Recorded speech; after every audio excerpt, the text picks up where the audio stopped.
The silence in the Vance residence was a carefully curated thing. It settled over the sprawling rooms like a fine dust, immaculate and undisturbed, yet beneath its veneer lay a palpable stillness that was less peace and more stagnation. Elara Vance, an architect whose hands once sculpted vibrant dreams into tangible forms, now felt her own life hardening into an unyielding, joyless structure. At 37, she possessed the elegant lines of a woman who had mastered her environment. Sleek, dark hair often pulled back in a severe artistic knot, eyes the color of deep moss, perpetually thoughtful, betraying a hidden current of restlessness. Her home, a testament to her meticulous eye, stood on a generous plot in Oak Haven, a town synonymous with quiet affluence. Every corner held a deliberate choice, the muted tones of the living room designed to invite contemplation, the precise angles of the kitchen island a sculptor's ode to functionality, the soaring ceilings that promised expansiveness but often felt like a grand, empty gesture. Elara had poured her essence into this house, believing that if she could perfect its frame, the life within it would naturally fall into place, filled with the warmth and connection she craved. She had been wrong. Arthur, her husband, was the source of this quiet despair. He was a man built for success. Tall, broad-shouldered, with an easy charm that won clients and endeared him to friends. He managed a thriving investment firm, his days a blur of high-stakes decisions and strategic lunches. When he was home, which seemed less and less frequent, his presence was like a comfortable hum in the background, reassuring, constant, but never truly engaging. He moved through their elegant home with an air of pleasant distraction, his eyes often scanning a financial report or drifting to the television, never truly settling on her, never truly seeing the woman who lived beside him. For years, Elara had yearned for a deeper connection, for a conversation that delved beyond the surface of their day, for a touch that spoke of intimate knowledge, not just habit. She had tried, initially, soft questions in the evening, invitations to stroll through the neglected, overgrown garden at the back of their property, her own wild patch of unfulfilled potential, or suggestions of a weekend escape. Each attempt met with an amiable but firm deflection, a polite, maybe later, dear, or a weary sigh that conveyed the insurmountable weight of his professional obligations. Slowly, painstakingly, she had learned to quiet her longing, to suppress the aching need for validation. It was safer to be numb than to feel the sting of constant, subtle rejection. The resentment had not erupted like a volcano. It had seeped into the ground of her being, a slow, corrosive poison. It manifested in small, almost imperceptible ways. A slightly tighter grip on her teacup in the mornings, a longer pause before responding to Arthur's perfunctory inquiries, a subtle chill in her demeanor that he, in his comfortable oblivion, never seemed to notice. She had become a master of the unsaid, her emotional landscape a labyrinth of hidden passages and unspoken truths. Then there was Julian Thorne, Arthur's best friend since college, a man who moved with an easy grace that defied his considerable height, with a laugh that crinkled the corners of his kind eyes. Julian was a landscape designer, his work a natural counterpoint to Elara's architectural precision. He had an innate ability to connect with people, to listen not just to their words, but to the spaces between them. Whenever Julian visited, a rare light entered the Vance residence, a brief reprieve from the silence. He would catch Elara's eye over Arthur's oblivious chatter, a knowing glint passing between them, an acknowledgement of some shared, unspoken understanding. He asked about her projects, not just out of politeness, but with a genuine curiosity that made her feel, for those fleeting moments, truly seen. She dismissed these sparks as mere camaraderie, a pleasant deviation from the emotional flatness of her daily life. She told herself it was harmless, a friendship. The autumn leaves, once vibrant, now clung to the branches with a brittle desperation, mirroring Elara's own internal state. A chill was creeping into the air, promising the long, isolating winter ahead. It was during this season of decay that the first cracks in Arthur's carefully constructed facade began to show. It started subtly, as these things often do. A shift in his routine, almost imperceptible to anyone not attuned to his every breath. He started staying later at the office, his excuses becoming more elaborate yet less convincing. His phone, once left carelessly on the kitchen counter, was now guarded, always in his pocket, face down. He would take calls in the study, the door firmly closed, his voice a low murmur. Elara couldn't quite decipher. Her architect's mind, trained to detect structural flaws, began to piece together the inconsistencies. A faint, unfamiliar floral scent on his jacket, not hers, not his cologne. A wistful smile on his face as he scrolled through his phone, a smile that never reached his eyes when he looked at her. A sudden, unexplained cheerfulness on a Tuesday morning, followed by a deeper, more profound weariness than usual.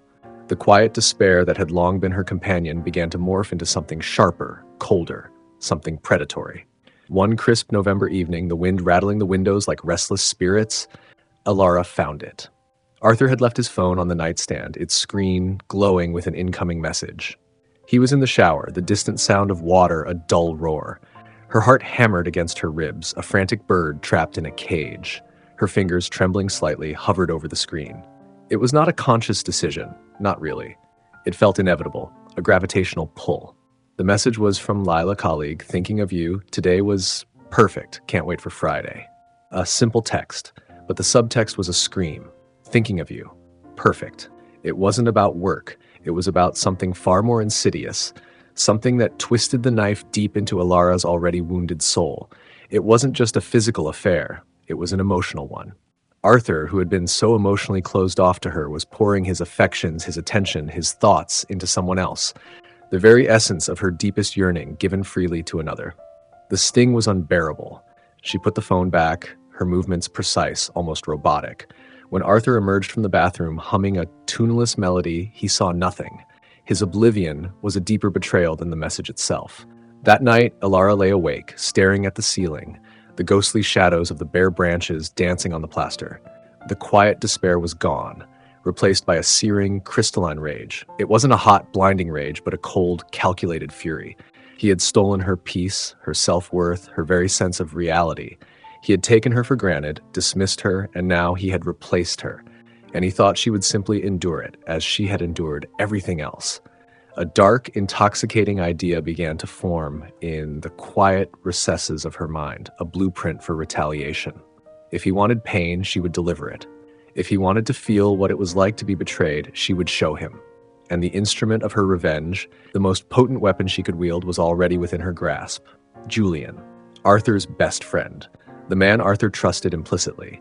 The man who truly saw her, in ways Arthur never had.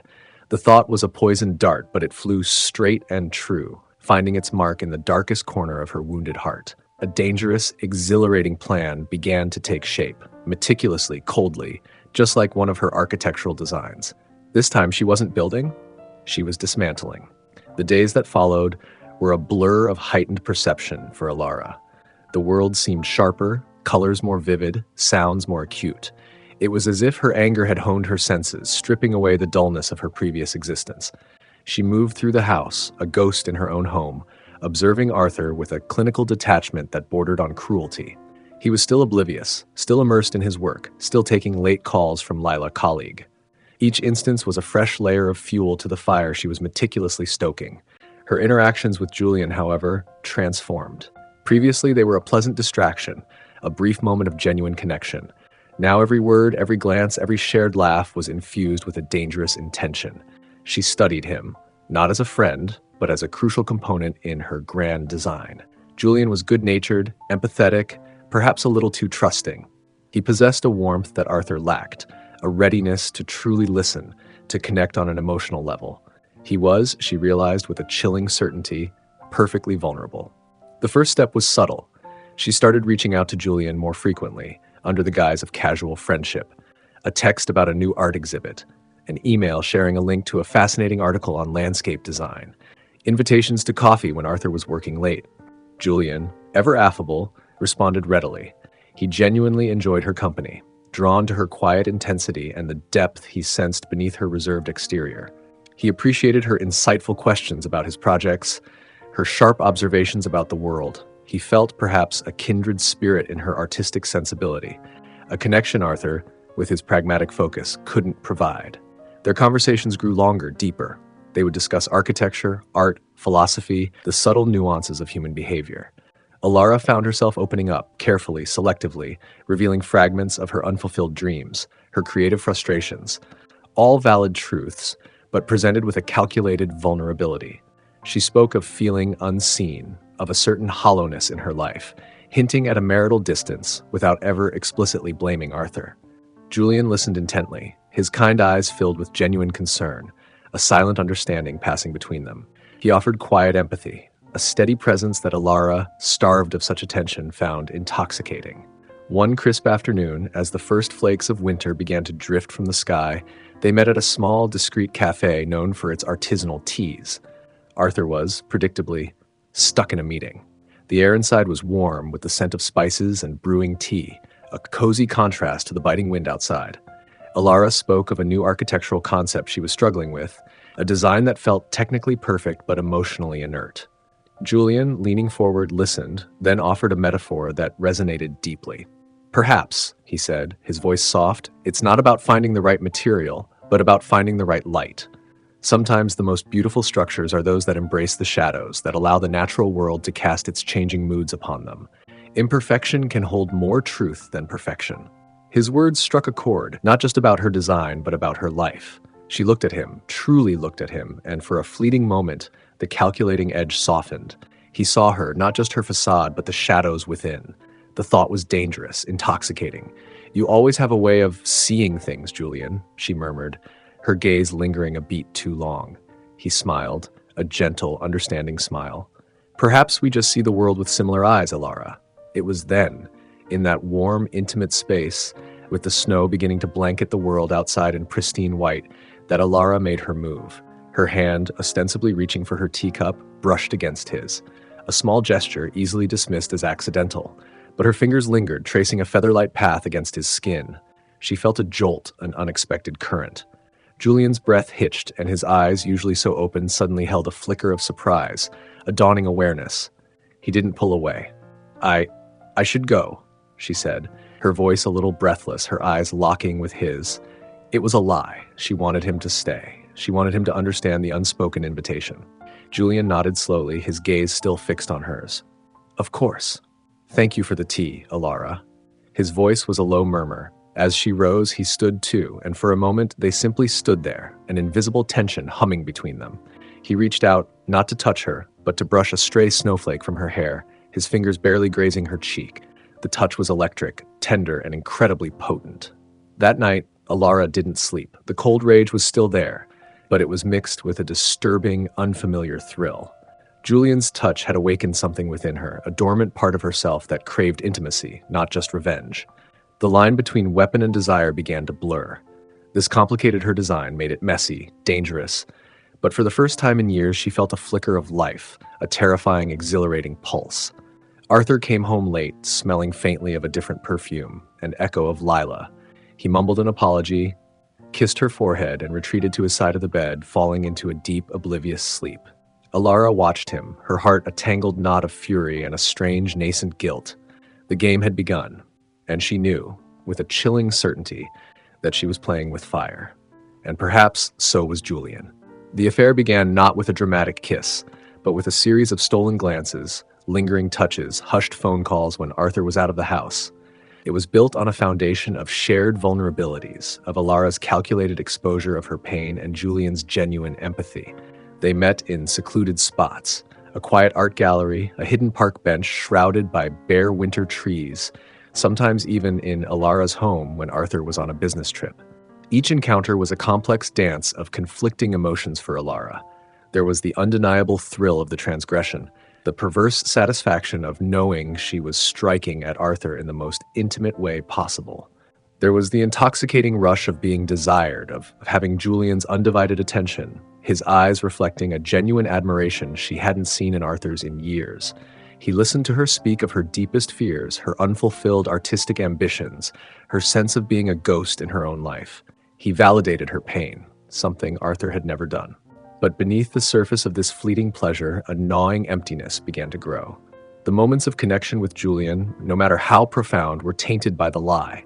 She would look at his kind face, his eyes full of tenderness, and a wave of self-loathing would wash over her. She was exploiting his genuine affection, using him as a pawn in her vengeful game. The thrill of revenge was intoxicating, but the hollowing out of her own soul was a slow, agonizing process. Julian, for his part, seemed caught in a similar internal struggle. He was visibly torn, his initially easygoing demeanor replaced by a quiet tension. His shoulders seemed to slump a little, his laughter grew less frequent. He would often fall silent, his gaze distant, lost in thought.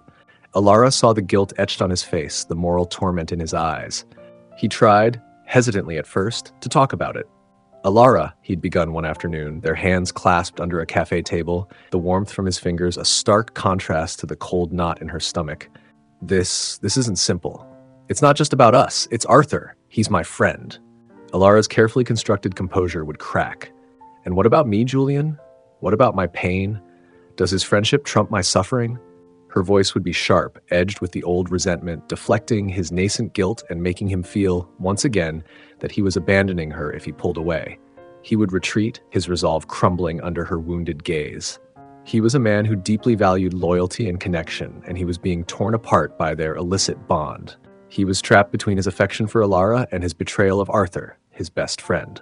He had found solace in Elara's vulnerability, perhaps seeing in her a reflection of his own unexpressed loneliness.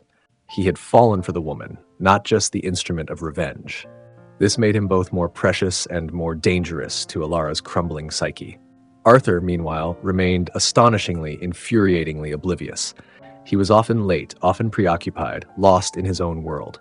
He still smelled faintly of the other woman's perfume on occasion, a ghost scent that made Elara's stomach clench.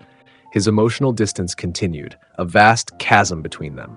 Sometimes, Elara would find herself watching him, a strange mix of cold anger and profound pity swirling within her.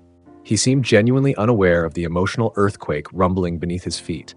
She wondered if he was truly happy with Lila, if he found the warmth and intimacy with her that he couldn't or wouldn't offer Elara. The thought was a bitter pill. The house, once a symbol of Elara's aspirations, became a silent witness to her deceit. The very walls seemed to absorb her guilt, the shadows growing longer, deeper. The neglected garden outside, now barren under the cold winter sky, seemed to mock her. The wild, untamed nature reflected the chaos raging within her, while the orderly, geometric lines of her home reflected the suffocating perfection she had sought and now desperately resented. She was trapped, not just by Arthur's indifference, but by her own revenge. The satisfaction she had envisioned was an illusion, replaced by a consuming anxiety, a terrible premonition of an inevitable collapse. The cold design was complete, but it was hollow, and it was crumbling from within.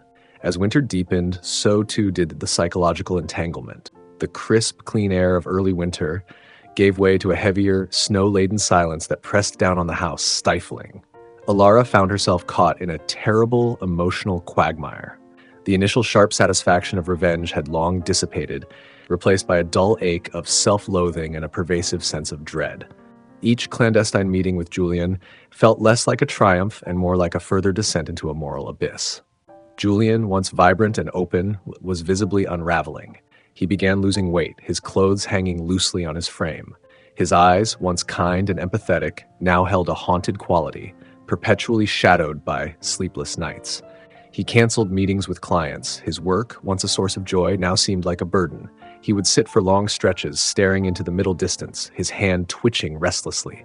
Elara saw it, the quiet erosion of his spirit, and a terrifying realization began to dawn on her.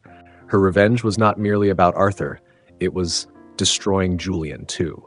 He was collateral damage, and the thought was a searing brand on her conscience. "I can't do this, Elara," he whispered one afternoon, his voice hoarse, his head in his hands. They were in his small, cluttered design studio, the air thick with the scent of earth and ink. "I can't live like this. The guilt, it's eating me alive. Every time I see Arthur, I feel like a monster, and I care about you, Elara, genuinely. But this isn't love. This is a slow death." His words, raw and unfiltered, pierced through Elara's carefully constructed armor. He wasn't accusing her, but rather confessing his own profound pain. He was dying, metaphorically, because of her actions. The cold calculation she had embraced now felt abhorrent. She had wanted Arthur to feel pain, but she had never intended to shatter someone else so completely. Just as Julian's deterioration became undeniable, a parallel, equally disturbing unraveling began to manifest in Arthur. His usual complacency had started to fray at the edges. He became withdrawn, often silent, his usual pleasant distractions failing to hold his attention. His late nights at the office became even more frequent. But now Elara noticed a new quality to his weariness. Not just exhaustion, but a profound, almost bone-deep fatigue that seemed to emanate from a source deeper than work. His face, once smooth and unlined, now showed faint etchings of stress, particularly around his mouth. One evening, Elara was in her home office, sifting through old tax documents, searching for a file, when she stumbled upon a small, unmarked envelope tucked away in a drawer Arthur rarely used. Her fingers, despite her self-admonition, trembled as she opened it. Inside were not financial statements, but a series of medical reports. Her eyes scanned the foreign terms, the percentages, the specialist names, until one word jumped out, stark and terrifying: oncology. And another, stage 2. Her breath hitched, the world tilted. She read on, her mind racing, putting together the pieces. Arthur had been undergoing extensive tests, consultations, and treatments for several months. He had been diagnosed with a serious, aggressive form of cancer. The dates on the reports aligned perfectly with the timeline of his emotional withdrawal, his late nights, his increasing distance. The Lila colleague affair, the one that had consumed Elara with vengeful fury, suddenly took on a horrifying new context. Lila was likely not a lover, but a confidant, a colleague who knew about his diagnosis, perhaps even a nurse or therapist he confided in during his secret battle. He hadn't been pulling away from Elara out of malice or simple boredom. He had been protecting her from a devastating truth, trying to bear an unbearable burden alone. The revelation hit Elara like a physical blow, knocking the air from her lungs. The meticulous framework of her revenge, built on the assumption of Arthur's carefree betrayal, shattered into a million irreparable pieces. Her cold fury dissolved into a wave of nausea, shame, and a grief so profound it threatened to consume her. All this time, while she had been meticulously planning and executing her vengeance, driven by her own pain and self-pity, Arthur had been facing his mortality in agonizing solitude. His affair, she now understood, was a desperate, misguided attempt to find solace, a moment of fleeting intimacy, a space to feel vulnerable and scared without burdening his wife with the terrible weight he carried. He was not a villain, but a terrified man struggling to survive. The truth was far more tragic, far more nuanced than the simplistic narrative of betrayal she had constructed. Her revenge had been launched against a phantom, a projected hurt, and in her blind rage, she had not only wounded her husband, but had utterly devastated Julian, who was now a shadow of himself, consumed by a guilt that was partially, horribly her own making. The unexpected tragedy wasn't an external event. It was the shattering of Elara's perception, the devastating realization of the true depths of human suffering, and the irreversible psychological damage her revenge had inflicted on all involved, including herself. The self-righteous anger she had nursed for so long turned inwards, a searing indictment of her own actions. The house, once a silent witness to her deceit, now felt like a mausoleum for her shattered conscience. She looked at the medical reports, her hands shaking, and then looked towards the door that led to the living room, where Arthur sat, a distant, melancholic figure staring into the flickering embers of the fireplace. The silence between them had never felt so deafening, so charged with unspoken suffering. The weight of unseen things was crushing them all. The winter outside deepened, a chilling reflection of the emotional desolation within. The knowledge of Arthur's illness was a monstrous weight in Elara's chest, suffocating her. It twisted every past interaction, every distant look, every late night into a new, agonizing tableau. The scent of Lila's perfume, once a symbol of betrayal, now seemed to carry the faintest scent of antiseptic, of hospitals, of quiet desperation. Her carefully constructed edifice of revenge crumbled, exposing the raw, bleeding wound beneath. She had been so consumed by her own pain, her own sense of injustice, that she had been blind to the silent, monumental battle her husband was fighting. The guilt was a living thing, clawing at her throat. She had used Julian, a kind, empathetic man, as a mere tool, and now he was psychologically shattered, a casualty of her misguided fury. Arthur, her husband, had been facing death alone, and her response had been to inflict more pain, to deepen his isolation. The sheer horror of her actions, seen through this new, brutal lens, was almost unbearable. The climax arrived not with a bang, but with a choked whisper, a breaking point. Julian, unable to bear the burden any longer, was the first to crack. He didn't confront Arthur directly. Instead, he simply stopped showing up. He stopped answering calls. His studio, once a bustling hub of creative energy, fell silent.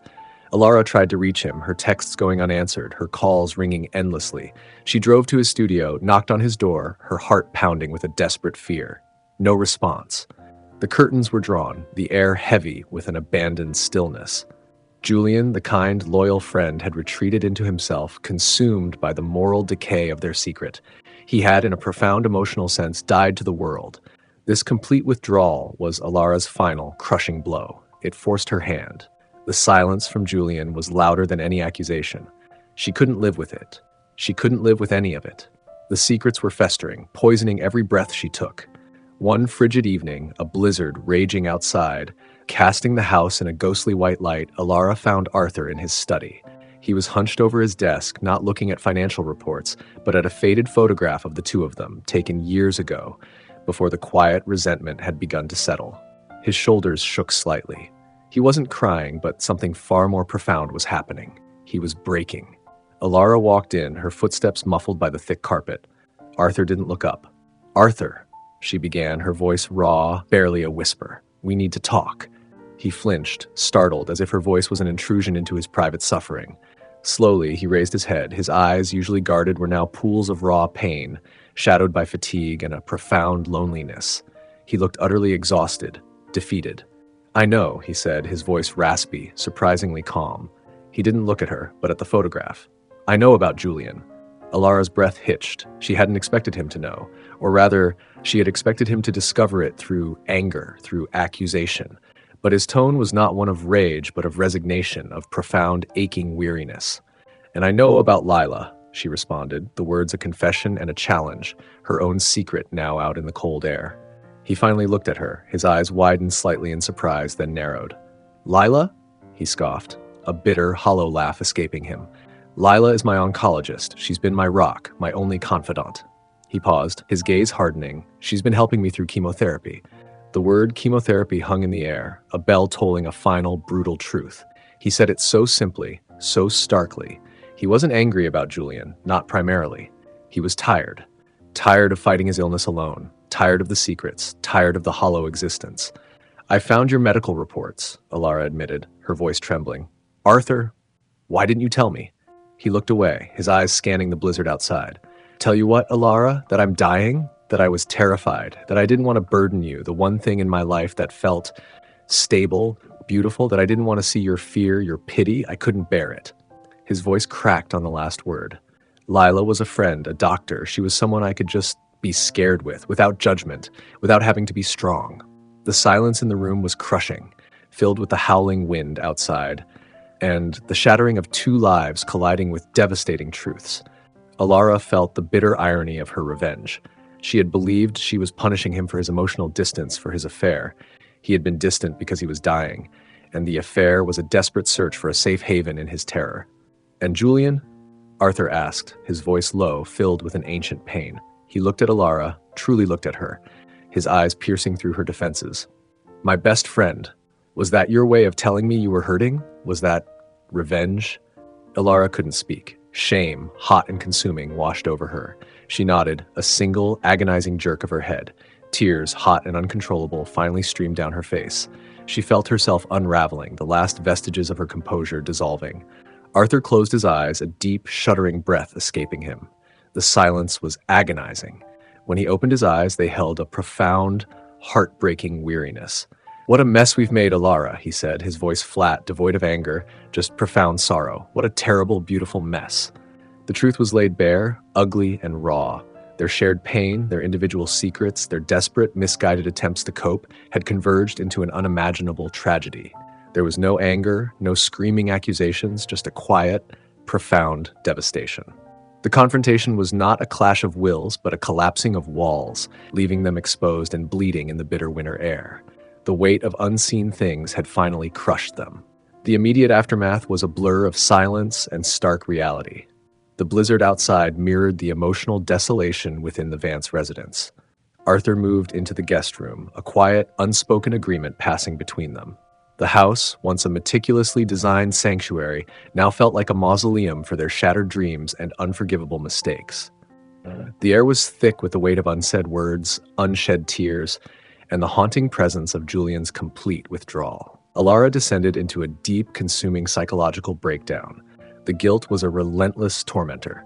She replayed every moment. Arthur's tired eyes, his increasingly withdrawn demeanor, Julian's haunted gaze, his eventual disappearance. Each memory was a fresh stab of regret. She saw the irony, the horrific symmetry. Arthur had tried to protect her from his suffering by building a wall, and she had responded by building her own wall of vengeful deceit, ironically, inflicting the very pain she believed he had caused. The tragedy wasn't Arthur's illness or Julian's breakdown. It was the total destruction of her own moral compass, her own sense of self. She barely ate, barely slept. Her days were spent wandering aimlessly through the cavernous rooms of her home. The beauty of her design now a mocking reminder of the hollow life she had constructed. Her hands, once precise and purposeful, now trembled incessantly. Her creative spirit, once a source of quiet joy, had vanished, leaving behind only an echoing void. She sat for hours in the neglected garden, now blanketed in snow, feeling the biting cold against her skin, wishing it could freeze the agony in her heart. It was Sarah, Elara's older sister, who finally broke through the suffocating isolation. Sarah was pragmatic, direct, but possessed a deep, unwavering empathy for her sister. She arrived unannounced one morning, pushing past Elara's feeble protests, her eyes taking in the pale, gaunt figure before her, the unkempt hair, the vacant stare. "Elara," Sarah said, her voice firm but gentle, "you're falling apart, and I'm not letting you do it alone." She didn't lecture, didn't accuse. She simply sat with Elara, offering a comforting silence, a warm cup of tea. Slowly, tentatively, Elara began to speak, the words spilling out in a torrent of shame, grief, and self-recrimination. She told Sarah everything. Arthur's illness, the affair with Julian, her misguided revenge, Julian's unraveling. Sarah listened, her face grave, occasionally squeezing Elara's hand. "Oh, Elara," Sarah murmured, her eyes brimming with tears. "My poor, foolish sister. You were so hurt, weren't you? So utterly lost." Her words were not condoning, but understanding. They were a lifeline. Sarah became Elara's anchor. She ensured Elara ate, slept, and, most importantly, began therapy. The initial sessions were agonizing. Elara found it excruciating to vocalize the depths of her betrayal, her guilt, her self-loathing. But her therapist, a kind, patient woman with wise eyes, guided her gently, helping her to peel back the layers of anger and resentment to reveal the long-standing emotional wounds beneath. They explored Elara's childhood, her pervasive need for validation, her fear of not being enough, which had led her to seek extreme ways to be seen and valued. It was a slow, painful process of confronting her own shadow self. Elara learned that her rage, while valid in its origin, had blinded her to the complexities of Arthur's struggles and had led her to inflict profound, irreparable damage on Julian.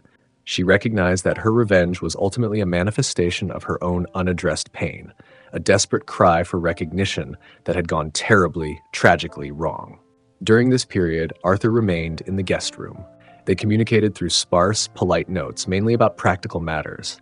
The unspoken chasm between them was vast. He continued his chemotherapy, his body bearing the scars of the treatment, his spirit subdued. Elara would occasionally see him in the kitchen, a ghost of the man he once was, and the sight would twist her heart. There was no anger from him, only a profound weariness. His silence was a constant reminder of the pain she had caused, and the pain he still carried. The winter outside was relentless, its cold grip mirroring the emotional landscape within Elara. Yet, in the quiet solitude, amidst the raw honesty of therapy, a fragile seed of self-awareness began to sprout. She had hit rock bottom, lost herself completely in the darkness of her choices, but in that utter desolation, there was also a stark clarity. She had nowhere to go but up, no one to be but her true self. The journey of reckoning was long, painful, but it was, finally, hers to walk, alone and accountable. She knew that forgiveness, especially self-forgiveness, would be the hardest battle yet. The long winter finally began to recede, giving way to a hesitant spring.